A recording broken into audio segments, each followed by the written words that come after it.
Hey everyone, welcome to Chapter 4, and in particular, welcome to Section 4.1, where we're going to be talking about buttons and the serial monitor on the Arduino. So in this video, we're going to talk about the input side of things, right? So just as a sort of recap, Chapter 3 was pretty much hyper-focused on the LED, right? And the LED was this output that we use, right? The Arduino sent a signal to that LED. But this time, we're going to flip the script, right? We're going to send signals from some kind of component, which in this case is going to be a button, to the Arduino itself, all right? So let's see how this sort of works and, what a button really needs in order for it to work properly, all right? So the first thing to keep in mind, right, is sort of, right, what's actually happening, right? So the first thing that happens, right, is the button is going to send some kind of electrical signal to an Arduino. Now you might be thinking like, okay, what kind of electrical signal is this, right? It's actually quite simple, right? Because what are the two possible states of a button? In a simplified version, right? What are the two possible states of a button? It's either on or it's off, right? It's either sending one kind of a high signal or another kind of a low signal, right? High and low, we've kind of worked with those words before, right? So keep that in mind, right? So we send some kind of electrical signal to this Arduino here, right? Then the Arduino gets the signal and does something with it, right? This is the big idea, right? This guy right here, right? Because the Arduino can get a signal and like cool, right? It gets a signal, like what the heck? Like what's cool about that, right? The cool part, right, is actually doing something based on the signal that you get. And so that's really going to be the emphasis of this video is, all right, what do we do when we get a signal, right? So the first part's going to be, okay, what do we need to do to actually get the signal to the Arduino, right? That's going to be some wiring, some code, right? And then what do we do in code to read that signal and then actually do something, all right? So that's going to be the main idea.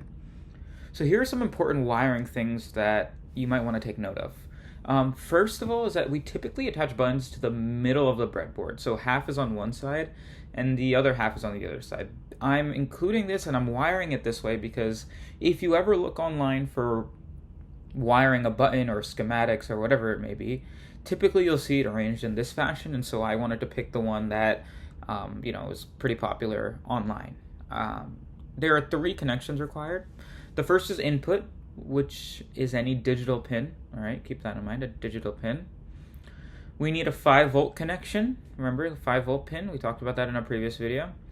And then we need a ground connection with a 10 kilo ohm resistor. All right, so 10 kilo ohms, not 10 ohms, 10 kilo ohms. All right. So why exactly do we need a resistor, right? So when you press a button and release it, right? So I push it down, then I let go.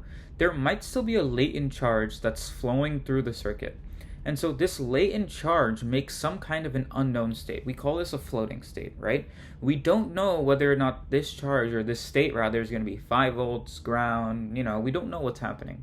So the resistor ensures that there's no latent charge flowing through the button circuit, all right? So basically all it does is it makes sure that we're not getting any erroneous states that we can't deal with in code, all right? That's the main idea. So let's get started. So I'm gonna get out of here.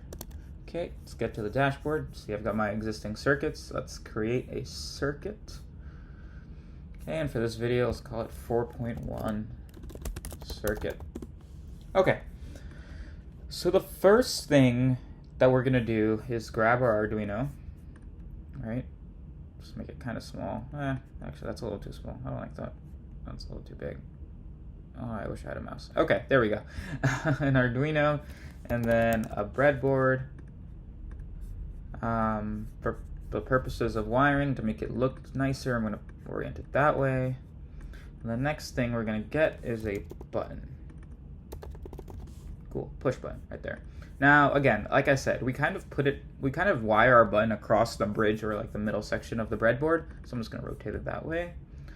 And we're going to put it in like that. There we go. So that's our button placed onto the breadboard, all right?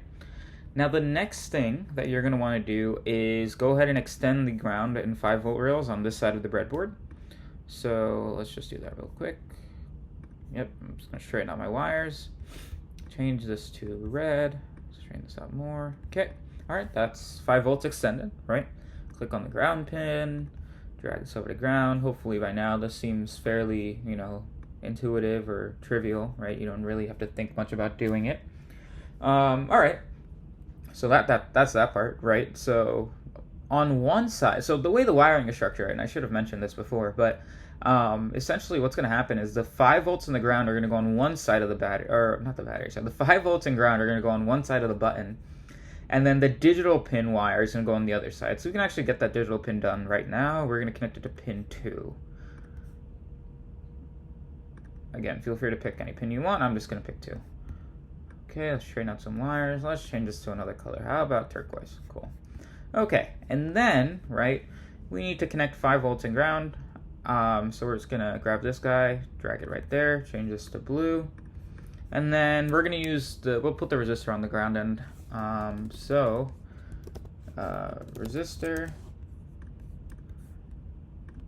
We're going to add a 0 to make it 10 kilo ohms. And one thing to keep in mind, right, just remember the breadboard layout, right? So this is extending here. Now it's extended here. So we're going to drag this and put it here, right? So there, that is it. It's quite literally just 5 wires and you have a button wired up. Well, 5 wires and a resistor, but you get the idea. So now that we have our button wired, right, in the middle of the breadboard, right, we're going to actually start coding it. Now, you might be wondering, like, okay, we wanted to do something with the button, right?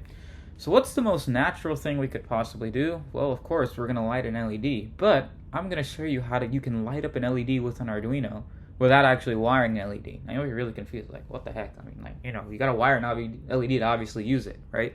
Well, turns out there's actually a built-in LED on the Arduino that I've been keeping hidden for me this whole time. So it's this guy right here. Let me zoom in, actually. So it's this one right here with the L label on it, right? So this is the built-in LED. If you use pin 13 in digital, right, you will light this up. And that's the idea. So, oh, I accidentally skewed my wiring when I did that. Okay, so we're going to use pin 13 and it'll turn on this LED. That's the idea. So, and if for those of you wondering, this built-in code that's in Tinkercad is quite literally blinking the built-in LED, which is hooked up to pin 13. Now, Arduino has this sort of macro. If you don't know what a macro is, it's basically just another type of fancy variable where this will replace the LED built-in is representative of 13. So feel free to use that. I'm just going to type in 13 because I think that's more intuitive. So we're going to leave that in. The next thing, so this is for the built-in LED. Let's add some comments. We're gonna write setup the built-in LED. Okay, and then the next thing we're gonna do is set up the button. All right, so it's gonna be pin mode, right? Pin 2. Now this is an input, right? So we're gonna do input, not input, input for the button. All right. So I'm not gonna have this blink. What we're gonna do is just think for a second, right? When the button gives us an on state, right, or a press state, the digital equivalent of that is high, right? I kind of alluded to that earlier, right? So we get a high signal when the button is pressed, okay? So if we get the high signal, we're gonna turn on the LED. Otherwise, or else, we're gonna turn off the LED, right? So if the digital signal we get is high, turn on the LED.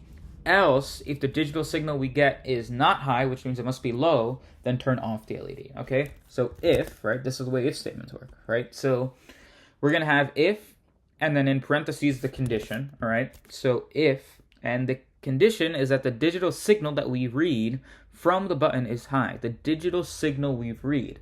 So the function we're going to use is digital read. As it just so happens we call it that, right? So digital read. And then you're just going to digital read from your pin, right? So you specify the pin in parentheses. If that's equal to high, now in C++, and in a lot of other languages as well, use 2 equal signs to determine if something is equal. Then what you're going to do is hit space, and then open a curly brace, and then hit enter. And then just hit backspace twice, and then close it. This is just, the curly brackets are required whenever an if statement indicates, okay, I have a new if statement, and within the curly brackets, I'm going to put my code. All right. So, if then the condition within the if is wrapped around parentheses. We use digital read to get the signal. If that signal happens to be high, we're going to turn on the LED. Well, we know how to do that, right? Inside the curly brackets, now it's going to be digital write 13 high. All right. Now to have an else, You could just start it from the next curly bracket, or you can do a new line, whatever you're comfortable with. I'm just going to start from the curly bracket. You're going to do else, and then have a closing curly bracket. All right, I'm just going to indent a little bit just to make it easier on myself. Okay, and else it's going to be digital right 13 low. Okay, so let's just go over this, right? If the signal we get is high, we're going to turn on the LED.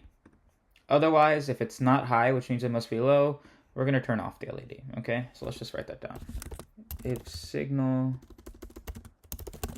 received is high, turn on LED. I'm just going to add a space here. Otherwise, turn it off. Okay, now I'm going to start simulation. Okay, so we see that this built-in LED right now is off, right? I'm not pressing the button. I'll go ahead and push the button.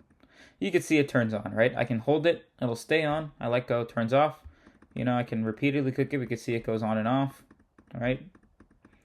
And yeah, I mean, that's really the big idea. So remember, right? Just keep in mind, I guess, two things if you want in terms of code, right? The first thing is the syntax for your if-else statements. You should probably write that down or keep note of that if you're not familiar with code. And then also the function digital read that either returns, right? It gives back, right? You call digital read, right, on the pin, and it'll give back either a high or a low signal. If that signal is high, then you know to turn on the LED. Otherwise, you turn it off, all right? So those are the two things code-wise to keep in mind. Okay. Now, for those of you who are familiar with programming, right, you know, like one really cool, useful tool, especially when you're debugging code, is being able to print things within code, right? Like printing hello world or printing a message, right? We haven't really covered how to print stuff on the Arduino, right? But you'll notice that there's this thing called a serial monitor. And this serial monitor is basically the equivalent of like a monitor for the Arduino, where it's going to actually output stuff that you choose to print out. So what I want to do is print out whenever the button is pressed and print out whenever it's not pressed. Let's see how we can do that. So the first thing you have to do is actually start the serial monitor. So that command is serial.begin and then open parentheses 9600 close parentheses. Now, I don't want to save. Now, for the purposes of this video, I'm not going to explain what this 9600 means. Just know that pretty much all the time you use a serial monitor, you're going to want to use 9600 as a parameter. Okay, once you start the serial monitor, it's pretty straightforward. If you've worked with Java, the syntax should look a little familiar. But instead of system.out.println, it's just going to be serial to print something out. Oh, let me get the spacing here. I like to have some good spacing. Up to you. Anyway, serial.println. And then we're going to do pressed. Now again, this println, if you're wondering why it's not just print, the ln means after you print, make a new line. All right. And then we're also going to do, serial, that println, not pressed. Okay. So now if I start my simulation, and I open up my serial monitor, we see we have not pressed being print out, right? When I press the button, it says press, right? And you can and this is a great way of seeing loop operate at 20 milliseconds, right? Because we see not pressed populate a lot, right? Because it's repeating every 20 milliseconds. It's constantly digital reading this signal every 20 milliseconds. So that's why it's continuously printing not pressed. When I press it, right, you'll see press is repeated because I'm holding it for more than 20 milliseconds. And so every time it's iterating through that loop, we already have a high signal. And so every 20 milliseconds, it's refreshing and seeing that high signal. That's why if you press it, even for a small amount of time, right, you'll still see press repeated for quite a bit. So that's sort of the idea with the loop. You can kind of understand it a way better with these print statements. So I think that's a useful tool. All right, so that wraps up buttons. Remember to keep in mind, now I guess a third thing to keep in mind in terms of code is using the serial monitor, all right? So in terms of code, those are the three big things to write down. In terms of the circuit, thing to keep in mind is how the button circuit works and why we need a resistor. All right, those are the two big things. All right, so thanks so much for watching this video and look forward to seeing you in the next one.